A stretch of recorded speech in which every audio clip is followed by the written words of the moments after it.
o Senhor se esqueceu de nós para sempre? Você já pensou nessa pergunta? Em face do sofrimento intermitente, do sofrimento que perdura há mais tempo do que nós gostaríamos, e seja por questões financeiras, seja por questões de doença, às vezes até mesmo a perda de um ente querido, né? Diante então do sofrimento, em muitas ocasiões, de muitas maneiras, a gente também pode fazer essa pergunta, né? A gente pode fazer essa pergunta para Deus: será que o Senhor se esqueceu de mim? E será que o Senhor se esqueceu de mim para sempre? Você já fez essa pergunta? Você tem feito essa pergunta para si? Em face da aflição, em face do sofrimento, em face das dificuldades que você, porventura, esteja passando? Bem, o livro do profeta Jeremias, ele nos responde a essa pergunta. A palavra de Deus nos responde a essa pergunta e é isso que nós vamos buscar hoje à noite. Buscar a resposta para essa pergunta. Então, vem comigo, me acompanha, pega aí a sua Bíblia, faça as suas anotações, vamos ver o que Deus tem a dizer para nós em relação a essa questão muito específica. Bem, o profeta Jeremias, a gente sabe, ele é conhecido como o profeta chorão, né? Isso porque ele chorou muito por conta do pecado da sua própria nação. Ele viveu no tempo em que Deus levou juízo, como havia dito, como havia profetizado pelos profetas, até mesmo por Jeremias. Deus levou juízo a Israel. No ano 586 a.C., finalmente, então, os caldeus, por meio da Babilônia, invadiram Jerusalém. O capítulo 25 do segundo livro de Reis, dos Reis, segundo Reis, capítulo 25, e também em Jeremias, capítulo 52, fala sobre essa ocasião. E a forma como esses livros expressam essa ocasião realmente nos causa muito horror. Dá uma olhada aí, segundo Reis, capítulo 25, olha só, diz no verso 1, Nabucodonosor, rei da Babilônia, veio contra Jerusalém. A cidade, olha o verso 2, a cidade foi sitiada. E quando a cidade ela se viu nesse sítio, né, cercada pelos caldeus, eles passaram fome, não havia pão, né, para os judeus daquele momento, né? A cidade, então, foi invadida, os homens de guerra, olha lá o verso 4, fugiram de noite pelo caminho da porta. E aí, olha o verso 5, o exército dos caldeus perseguiu o rei e o alcançou, o rei fugiu, né, com seu exército, mas os caldeus o capturaram, né, nas campinas de Jericó, e todo o exército foi disperso. Os filhos de Zedequias foram mortos, né? O próprio Zedequias, o rei da época, ele teve os seus olhos perfurados, ele foi, então, barbarizado dessa forma, né? O verso 9 fala que o templo foi queimado, o palácio do rei foi queimado também, as casas de Jerusalém, todas as casas pomposas dos ricos, foram também destruídas, né? E os sobreviventes, como Daniel, os seus amigos, eles foram levados cativos para a Babilônia. Acontece que ficou um pequeno povo ali, sobrevivente, os mais pobres, os mais miseráveis foram deixados na terra, né? Então, é essa cena que Jeremias está chorando no seu livro de Lamentações. É por conta dessa ocasião. E aí, no capítulo 1, dá uma olhada lá de Lamentações, veja aí na sua Bíblia, como já foi explicado aqui, no capítulo 1 mostra a desolação de Jerusalém, e essa desolação explicado de maneira muito direta, muito clara. Ela se deu por conta do quê? Catástrofes naturais? Não. A desolação de Jerusalém se deu por conta do pecado. Olha o verso 5, finalzinho aí na parte B do verso 5, olha só. Por causa da multidão das suas transgressões. Olha também no verso 8 do capítulo 1 de Lamentações. Jerusalém gravemente pecou, por isso se fez errante. Então, é posto de uma maneira muito direta, muito clara, que Jerusalém estava naquela situação por conta do seu pecado. Olha o capítulo 2 aí de Lamentações. Também é dito no capítulo 2 que a desolação de Jerusalém foi por conta do pecado de Jerusalém, mas vai além. Não é meramente por conta da consequência do pecado deles. Não. Foi um ato direto de Deus em julgar Jerusalém. Olha as expressões que ele usa. O verso 1.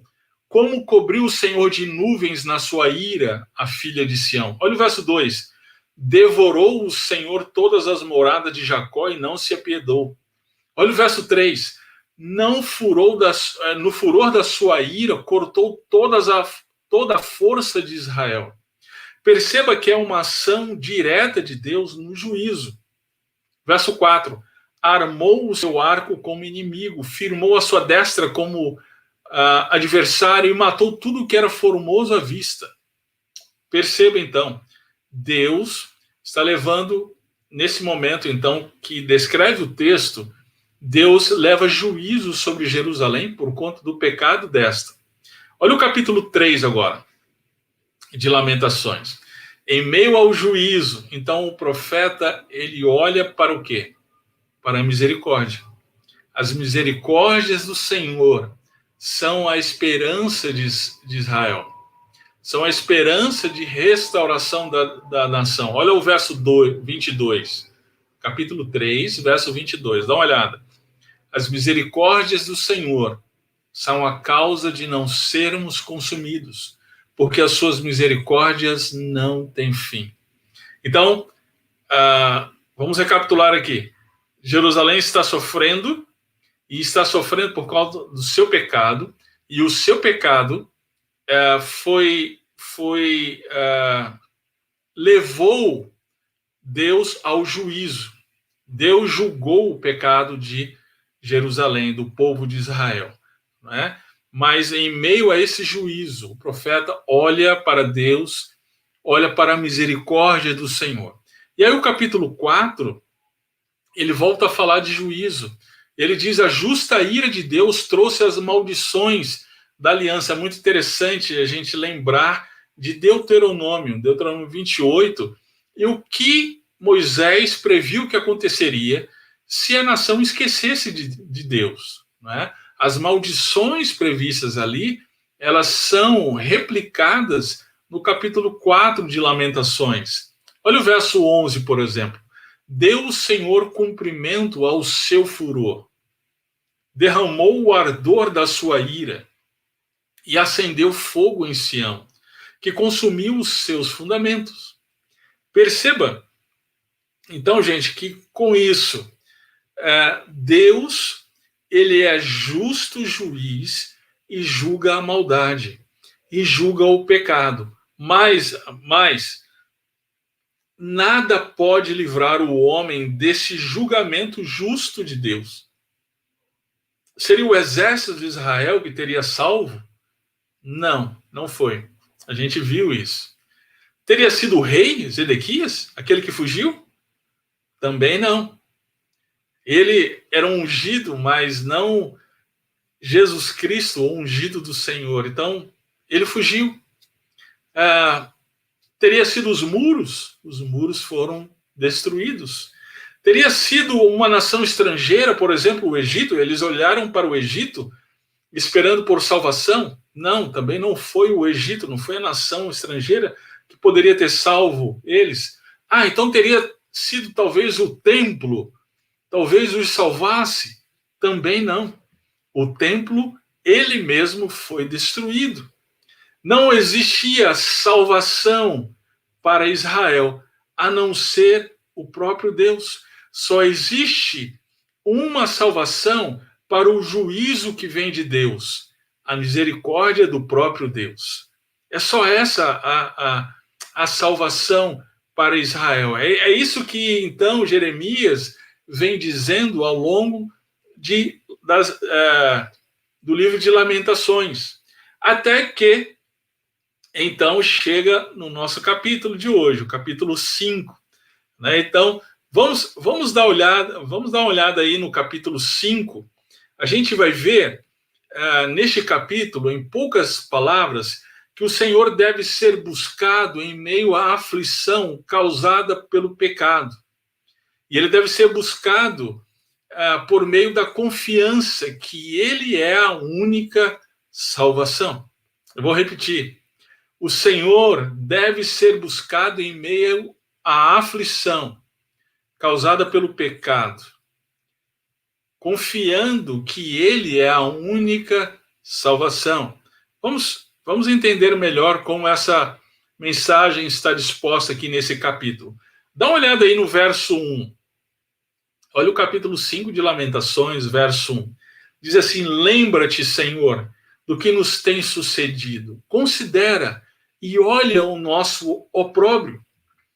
Aqui, Jeremias está dizendo, então, para os seus ouvintes originais e para nós também, que o Senhor deve ser buscado em meio à aflição. Perceba que Jeremias, ele dirige, então, se dirige ao Senhor em lamento. Não é murmuração, não é reclamação, é lamento, é colocar diante do Senhor a sua aflição. Duas expressões muito interessantes que ele usa aqui para Deus, de maneira poética. Ele diz: lembra-te, Senhor, considera o nosso opróbrio. Ele está levando diante de Deus as suas aflições. Meu querido, você tem levado diante do Senhor as suas aflições? Você tem colocado diante do Senhor as suas dificuldades? Deixa eu colocar algumas coisas aqui de imediato. Em relação ao sofrimento, a gente precisa ter uma teologia realmente bíblica em relação ao sofrimento. Então, em termos gerais, a gente precisa dizer que todo sofrimento é resultado da nossa rebeldia lá no Éden, ok? Então, seja um câncer, seja a perda de um emprego, seja a perda de um ente querido, todo o sofrimento humano se dá por conta da nossa rebeldia contra o bom Deus lá no Éden, ok? Agora, todo pecado, diante disso, leva ao sofrimento, ok? Todo pecado leva ao sofrimento. O pecado daquele que não é crente no Senhor Jesus Cristo, esse pecado leva para a perdição eterna. Todos nós estávamos perdidos eternamente por conta do nosso pecado, ok? Agora, uma vez que somos crentes no Senhor Jesus Cristo, fomos resgatados por sua graça e misericórdia, bem, nós já não experimentamos desse juízo do bom Deus, ok? Mas o nosso pecado, embora não nos leve ao juízo de Deus, nos leva à disciplina do Senhor. Então nós que somos filhos do Senhor, nós não experimentamos da ira, guarde bem isso, nós não experimentamos mais a ira de Deus, nós experimentamos a disciplina do nosso bom Pai, ok? Agora, preste bem atenção nisso também. Eu não estou dizendo que todo sofrimento é resultado de pecados específicos, ok? Eu não posso dizer que se eu contraio aí o Covid-19 é porque eu pequei contra Deus. Eu não posso dizer isso de quem quer que seja, né? Talvez você esteja sofrendo por conta da pandemia, sofrendo diretamente, talvez você já tenha contraído, talvez um parente já tenha contraído, talvez você mesmo tenha perdido aí recursos da sua família por conta da pandemia, mas a gente não pode dizer que é por conta do pecado, é por conta que a gente tenha pecado especificamente, ok? Existem aqueles que são rebeldes contra Deus e por isso sofrem, mas isso não é o caso de nós, crentes no Senhor Jesus Cristo, ok? Nós não experimentamos a ira de Deus. Quem experimentou foi Jesus Cristo. Nós experimentamos do seu cuidado como Pai nos disciplinando. Mas uma coisa que a gente precisa pensar mediante isso também, que é como nós reagimos diante do sofrimento, das aflições. Jeremias, ele estava se colocando diante de Deus, se voltando para Deus. Existem aqueles que se voltam contra Deus, aqueles que se afastam cada vez mais, não é? Ao invés deles se voltarem para Deus em contrição, em lamento, eles se rebelam cada vez mais. Já viu essas pessoas assim? Né? São pessoas que praguejam contra Deus diante do sofrimento, da aflição. São pessoas que começam a dizer verdadeiros absurdos em relação a Deus quando o sofrimento lhes bate a porta, né? Existem também aqueles que são negacionistas, né? Que negam a realidade das aflições, preferem dizer, não, está tudo bem, né? A coisa está indo de mal a pior e ele está dizendo, não, está tudo bem, parece que ele vive dentro de um castelo cor-de-rosas, né? E não prefere negar a realidade do sofrimento. Isso também não resolve o problema. Jeremias, ele também não age dessa forma, ao contrário, ele vai dizer com todas as letras as suas aflições, ele vai falar para Deus, né?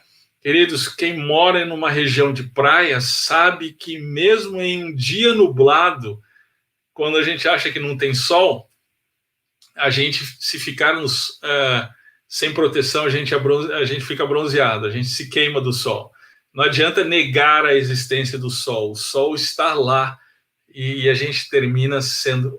se a gente está exposto ao sol, a gente se queima. Não tem jeito, né? Então, negar a existência do sofrimento não resolve o nosso problema. A única solução é nos voltar para Deus. E é isso que Jeremias faz. Agora vamos dar uma olhada no verso 2 até o verso 18.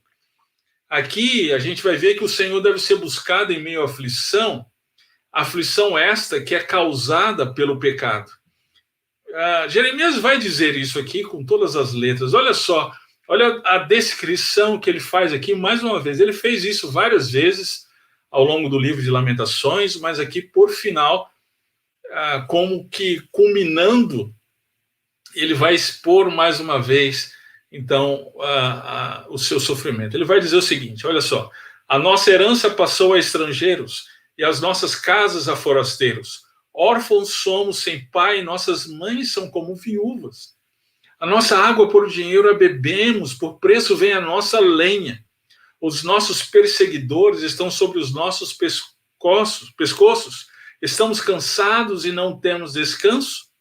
Aos egípcios e aos assírios estendemos as mãos para nos fartarem de pão. O que ele está falando aqui, gente? Ele está descrevendo, então, as suas aflições e diz mais. Eles, até mesmo para os egípcios e os assírios, ou seja, aqueles que os invadiram, eles esperavam que, de alguma forma, eles encontrariam aí uma amenização para o seu sofrimento.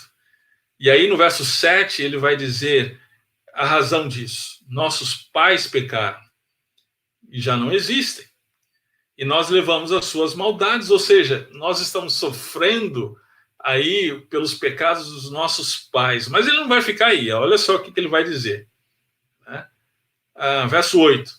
Servos dominam sobre nós, ninguém há que nos livre da sua mão. Com perigo de nossas vidas, trazemos o nosso pão. Por causa da espada do deserto, nossa pele se queimou como um forno, por causa do ardor da fome. Forçaram as mulheres em Sião, as virgens nas cidades de Judá. Os príncipes foram enforcados pelas mãos deles. As faces dos velhos não foram reverenciadas. Aos jovens obrigaram a moer, e os meninos caíram debaixo das cargas de lenha. Verso 14. Os velhos já não estão mais às portas, os jovens já deixaram a sua música. Cessou o gozo de nosso coração, converteu-se em lamentação a nossa dança. Caiu a coroa da nossa cabeça. Ai de nós. E aí, o que ele disse antes, que era por causa dos seus pais, olha só o que ele vai dizer agora. Por que pecamos? Por isso desmaiou o nosso coração, por isso se escurece os nossos olhos. Pelo monte de Sião que está assolado, andam as raposas. Perceba que, ao descrever, então, Jeremias, o sofrimento dele, o sofrimento da nação, ele dá o diagnóstico. E ele vai dar a causa do problema, então, da nação. Não foram razões políticas, socioeconômicas. Não foi uma conjuntura geopolítica que causou a invasão de Jerusalém. Não, ele vai dizer, nós pecamos. Lembre-se que eu disse para os irmãos, que nem todo sofrimento é resultado de pecado. Mas lembre-se também que eu disse que todo pecado nos leva ao sofrimento. E é exatamente isso que Jeremias diz aqui. Que eles pecaram, e por causa do pecado deles, por terem se rebelado contra Deus, por terem esquecido a aliança contra o bom Deus, eles então estavam padecendo, sofrendo toda aquela situação. Queridos, nós vivemos um mundo, em uma sociedade que nega a existência do pecado. O que é o pecado? Para muita gente, nós vivemos o tempo da relativização, a relativização moral, o que é a verdade, o que é casamento, o que é questões morais, o que são as questões morais quanto à escolha de trabalho, quanto a situações no emprego em que envolve ética, envolve a moralidade. Todas essas questões, elas são pensadas a partir não da palavra de Deus que nos traz um norte, mas a partir do próprio homem. Então, quando são pensadas a partir do próprio homem, então nós formamos opiniões diversas. Então, não existe mais verdade, não é? Nós vimos recentemente, então, no STF, cada um que dá uma opinião diferente, e são todos doutores da lei, né? Queridos, e aí, então, por conta dessa relativização, nós negamos a existência do pecado. Diante disso, não pode existir o pecado, né? Ora, o pecado é ofensa contra o Deus Santo. Se ele deixa de ser a nossa referência, então não existe mais o pecado. E assim muita gente vai vivendo, né? Acontece, queridos, se o pecado não existisse, Jesus não teria sido o Cordeiro de Deus, o sacrifício enviado por Deus por causa do nosso pecado. Jesus, ele foi esmagado pela ira de Deus que nos estava reservada. Então, não tem como a gente negar a existência do pecado. Então, para você, querido, que é crente no Senhor Jesus Cristo, uma vez que você já confessou o Senhor Jesus Cristo como seu Senhor e Salvador, preciso dizer para você, diante desse texto, não brinque com o pecado. Às vezes a gente lida com o pecado como uma mãe que fala para um filho, né? Filho, não brinca na chuva por conta dos raios. E aí a criança, então, coloca o pé para fora da porta de casa na hora da chuva e não acontece nada. E aí, então, ele vai tomando mais coragem. E aí, então, daqui a pouco está ele inteiro para fora de casa, mais pertinho da casa, ainda meio que com receio, e não acontece nada. Ora, se não acontece nada, então ele vai e joga futebol na chuva. Não tem problema nenhum, até que, terrivelmente, vem um dia que acontece o mal. Muitas vezes a gente faz assim com o pecado também, né? Queridos, pequenas reclamações, elas podem se tornar em verdadeiros descontentamentos e, depois disso, em grande amargura. Não brinquemos com o pecado. Pequenos desejos podem se tornar em grandes obsessões. Eu serei feliz somente se eu tiver isso ou aquilo. Cuidado. Cuidado com o que você deseja. Cuidado com o que o seu coração quer. E ele torna, pode ser até mesmo uma coisa legítima, né? Como uma viagem, como um diploma, como um trabalho melhor, são coisas legítimas, mas se nós desejamos essas coisas a tal ponto de que delas depende a nossa felicidade, queridos, essas coisas se tornaram em ídolos. Nós, então, somos escravizados por esses ídolos. Nós precisamos tomar muito cuidado com isso. Isso acontece com a gente o tempo inteiro. Pequenas discórdias entre nós podem se tornar em grandes separações. Então, não brinque com o pecado. Mesmo você crente. A história de Israel, ela mostra para a gente que Deus é justo juiz. Agora, você que não é crente no Senhor Jesus Cristo, eu quero encorajá-lo nesse momento a olhar para essa história e temer a Deus. Deus, ele levou o juízo para o seu povo, o povo da sua aliança, um povo que confessava o seu nome, o povo que viu de perto todos os milagres que aconteceram. Mas ainda assim, esse povo rejeitou ao seu Deus. E esse bom Deus levou o juízo, porque ele é santo. O que ele fará com você se você continuar rejeitando a Jesus Cristo? Eu quero encorajá-lo nesse momento a se entregar à provisão de Deus para o seu pecado. Jesus Cristo, o Filho de Deus. É ele que traz para você o perdão do Senhor.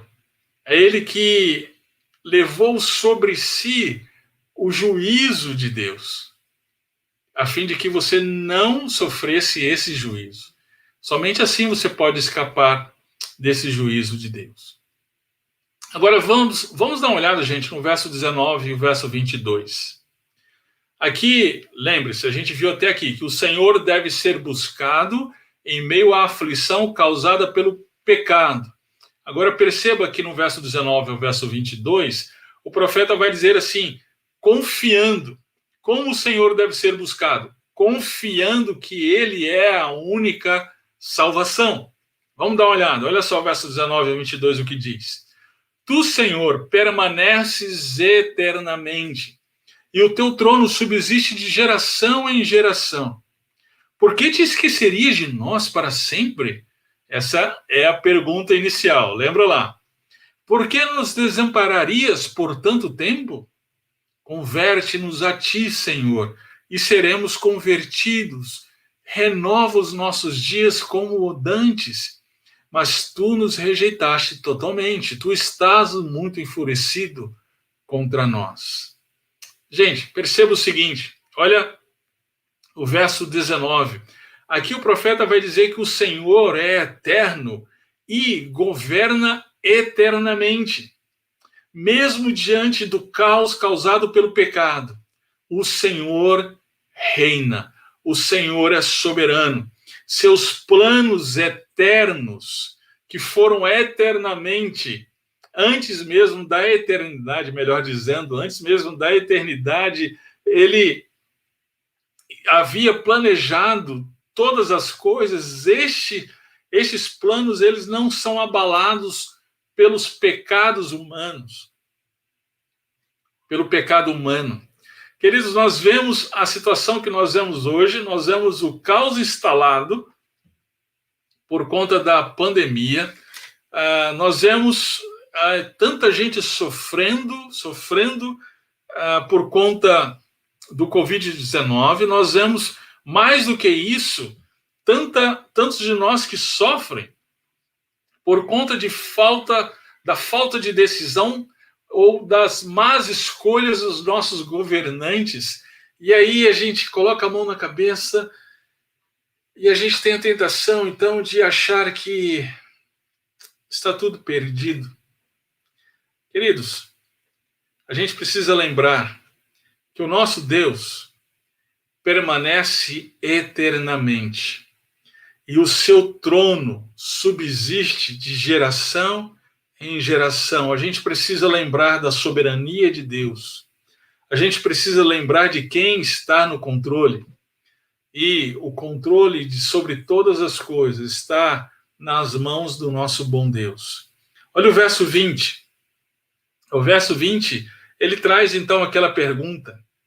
E essa pergunta, diante do que ele acabou de falar no verso 19, é uma pergunta retórica.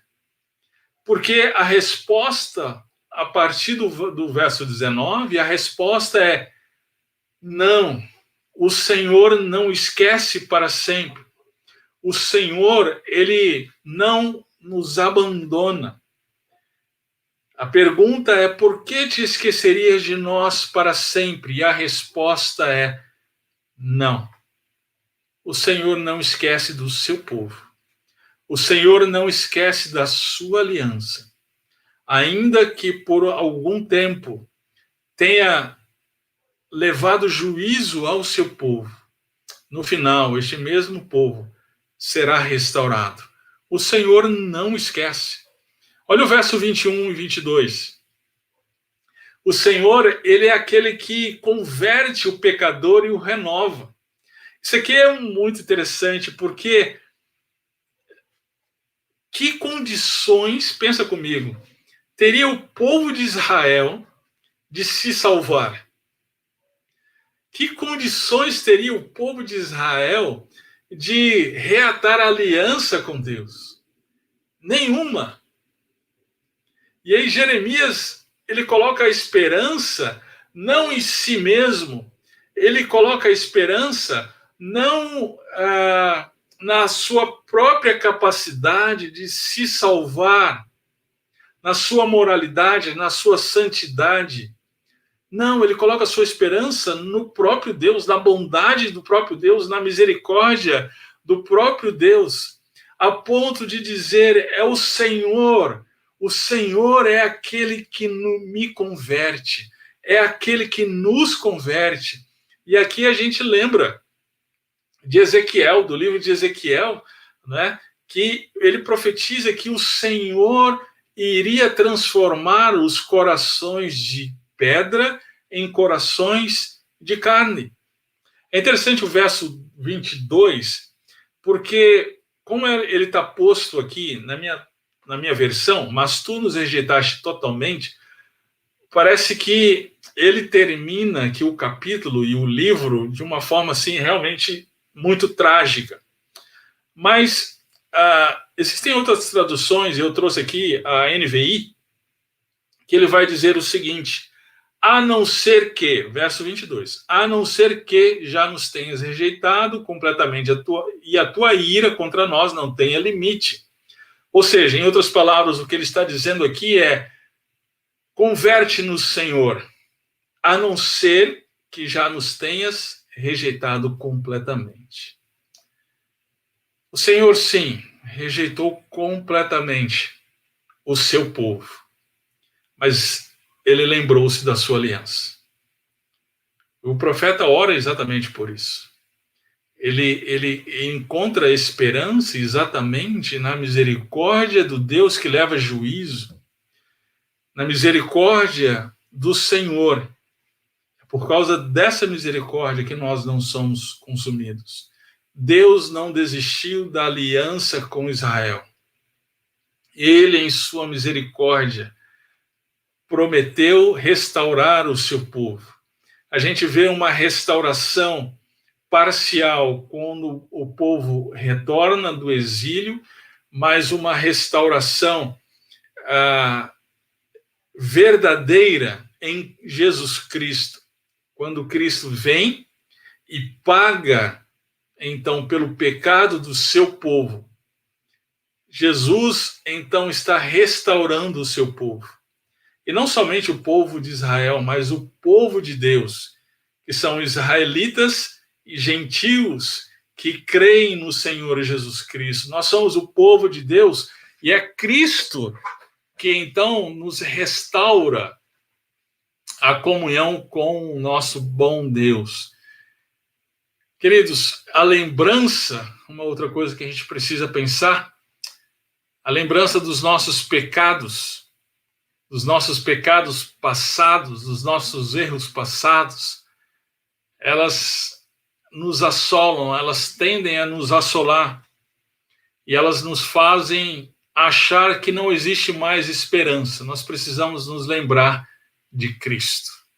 Por isso nós precisamos ir para Cristo, ir para a cruz todos os dias, ou seja, confiar no sacrifício de Cristo todas as vezes que nós achamos que passamos por uma situação de aflição por conta do nosso pecado no passado. Nós, na verdade, estamos demonstrando falta de fé em Jesus Cristo. Sim, nós passamos por dificuldades decorrentes de falhas anteriores, isso é óbvio, mas nós não jamais podemos pagar por esses pecados. Somente Cristo, ele pôde pagar pelos nossos pecados. O Senhor, lembre-se, o Senhor deve ser buscado em meio à aflição causada pelo pecado, confiando que Ele é a única salvação. Diante disso, vamos pensar algumas coisas aí bem práticas para a gente. Lembra que a gente começou com a pergunta, né? O Senhor se esqueceu de nós para sempre? A gente é tentado a fazer essas perguntas diante das aflições em que nós passamos. Mais uma vez que você é crente, uma vez que nós somos crentes no Senhor Jesus Cristo, nós temos a promessa de que o Senhor sempre estará conosco. Então, confie no Senhor em meio à aflição, confie no Senhor em meio às dificuldades da vida. Você está lutando contra o Covid, todos nós estamos, confie no Senhor. Você perdeu o emprego por conta da pandemia, confie no Senhor. Espere tão somente nele. A tentação, de novo, é achar que ele esqueceu-se de nós. Mas o Senhor Jesus Cristo é a prova de que Deus está conosco. Paulo vai dizer aos Romanos, no capítulo 5, que Deus prova o seu amor para conosco, em que Cristo Jesus morreu por nós, sendo nós ainda pecadores. Ok? Então, nós crentes no Senhor Jesus Cristo não experimentamos a ira de Deus. Nós sofremos como toda e qualquer pessoa, nós sofremos a pandemia, mas nós não estamos sofrendo a ira de Deus sobre nós. Ok? Porque Cristo já pagou pelos nossos pecados. Bem, por um outro lado, a gente precisa estar alerta. Estar alerta porque o nosso coração é enganoso. A gente deve olhar para a história de Israel, em especial aqui no livro de Lamentações, e perceber que Deus, ele levou o juízo para o seu povo. Então nós precisamos vigiar, o nosso coração é enganoso. E o Senhor, ele nos disciplina porque ele quer que o caráter de Cristo seja desenvolvido em nós. Então, nós precisamos olhar para o nosso próprio coração, olhar para aquilo que nos afasta de Deus. A pandemia, ela não é, para nós crentes, ela não é manifestação da ira de Deus, mas Deus pode usar a pandemia para mostrar para nós, o seu povo, onde nós precisamos nos arrepender, onde nós precisamos ir para Ele em arrependimento, o que nós temos erigido como nossos ídolos e deixado Deus, né? A pandemia é uma sinalização, pode ser uma sinalização para isso. Agora, mais uma vez, se você não é crente no Senhor Jesus Cristo, você está debaixo da ira de Deus. Então eu quero encorajá-lo humildemente a se arrepender e confiar tão somente em Cristo para a sua salvação. Somente Cristo é manifestação do amor de Deus. Somente Cristo pode salvar você da ira do próprio Deus. Em Cristo nós vemos a justiça de Deus e nós vemos o amor de Deus. Abrace o sacrifício do próprio Deus por você e você vai ser salvo da ira do Senhor. Então o livro de Lamentações, gente, nos mostra que o Senhor deve ser buscado em meio à aflição causada pelo pecado, confiando que Ele é a única salvação.